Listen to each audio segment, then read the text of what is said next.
ನಮಸ್ಕಾರ ವೀಕ್ಷಕರೇ, ಮತ್ತೊಂದು ವಿಡಿಯೋಗೆ ಸ್ವಾಗತ ಸುಸ್ವಾಗತ. ಸ್ನೇಹಿತರೆ, ಬಿಗ್ ಬಾಸ್ ಮನೆಯಲ್ಲಿ ಗಿಲ್ಲಿಯ ಅಭಿಮಾನಿಗಳು ಬಹಳ ಸದ್ದು ಮಾಡ್ತಾ ಇದ್ದಾರೆ.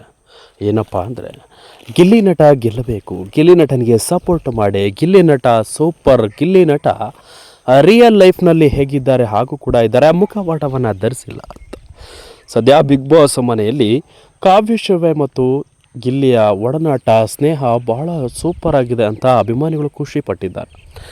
ನಿಜ ಜೀವನದಲ್ಲಿ ಈ ಇಬ್ಬರು ಜೋಡಿ ಒಂದಾದರೆ ಖುಷಿಯನ್ನು ಅಭಿಮಾನಿಗಳು ಸಂಭ್ರಮಿಸುವುದಾಗಿ ಕೂಡ ಹೇಳಿದ್ದಾರೆ. ಸದ್ಯ ಗಿಲ್ಲಿ ನಟ ಒಂದು ಟಾಸ್ನಲ್ಲಿ ಮತ್ತು ಏಕಾಏಕಿ ಚೈತ್ರ ಅವರ ಅಸಲಿ ಮುಖವನ್ನು ಬಯಲು ಮಾಡಿದ್ದಾರೆ. ಚೈತ್ರ ಅವರ ನಾಟಕವನ್ನು ತಿಳಿಸಿದ್ದಾರೆ.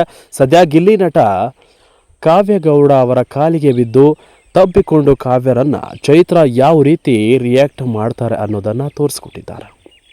ಕಾವ್ಯರ ಅಸಲಿ ಮುಖವಾಡವನ್ನು ಚೈತ್ರ ಅವರ ಅಸಲಿ ಮುಖವಾಡವನ್ನು ಕಾವ್ಯ ಅವರಿಗೆ ತೋರಿಸಿದ್ದಾರೆ. ಸದ್ಯ ಈ ಒಂದು ಅಸಲಿ ಮುಖವಾಡಕ್ಕೆ ಈ ಒಂದು ಬ್ರೇಕ್ ಬಿದ್ದಿರುವಂಥದ್ದು ಸದ್ಯ ಕಾಣ್ಬೋದು ವೀಕ್ಷಕರೇ. ಯಾಕೆಂದರೆ ಗಿಲ್ಲಿ ನಟ ಚೈತ್ರ ಅವರು ನಡೆದುಕೊಳ್ಳುವ ರೀತಿಯನ್ನು ಕಾವ್ಯ ಅವರಲ್ಲಿ ತೋರಿಸ್ಕೊಟ್ಟಿದ್ದಾನೆ. ಸ್ನೇಹಿತರೆ, ಇದು ಅಸಲಿಗೆ ಕಾವ್ಯ ಅವರ ಬಳಿ ಕ್ಷಮೆ ಕೇಳಿದ್ರ, ಗಿಲ್ಲಿ ಏನಾದ್ರು ತಪ್ಪು ಮಾಡಿದ್ರ ಅನ್ನೋದು ನಾವು ನೋಡ್ಬೋದು ವಿಡಿಯೋದಲ್ಲಿ.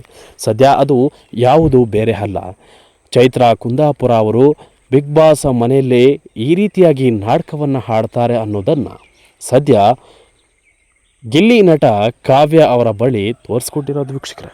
ನಿಜಕ್ಕೂ ಚೈತ್ರ ಕುಂದಾಪುರ ಅವರು ಈ ರೀತಿಯಾಗಿ ಮಾಡ್ತಾರಾ ಅನ್ನೋದನ್ನು ನಮಗೂ ಕೂಡ ಗಿಲ್ಲಿಯವರೇ ತೋರಿಸ್ಕೊಟ್ಟಿದ್ದಾರೆ ಅನ್ನೋದು ನಮಗೆ ಗೊತ್ತಾಗ್ತಾ ಇದೆ. ಸದ್ಯ ಬಿಗ್ ಬಾಸ್ ಮನೆಯಲ್ಲಿ ಗಿಲ್ಲಿ ನಟ ಮತ್ತು ಕಾವ್ಯಶೇವ ಜೋಡಿ ಭಾಳ ಸೂಪರ್ ಆಗಿದೆ. ನಿಜವಾಗಿಯೂ ಕಾವ್ಯ ಅವರನ್ನು ತಬ್ಬಿಕೊಂಡು ಗಿಲ್ಲಿ ನಾಟಕ ಮಾಡಿದ್ರ ಅನ್ನೋದು ಇಲ್ಲಿ ಮೇಲ್ನೋಟಕ್ಕೆ ಕಾಣ್ತಾ ಇರ್ಬೋದು ವೀಕ್ಷಕರೇ.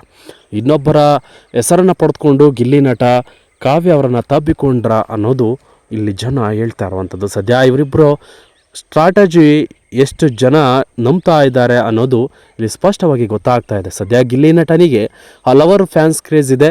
ಸೊ ಗಿಲ್ಲಿ ನಟ ಏನೇ ಮಾಡಿದ್ರು ಸೂಪರ್ ಹಾಗೆ ಇರುತ್ತೆ, ಕಾಮಿಡಿ ಅಂತ ಎಲ್ಲರಿಗೂ ಗೊತ್ತೇ ಇದೆ.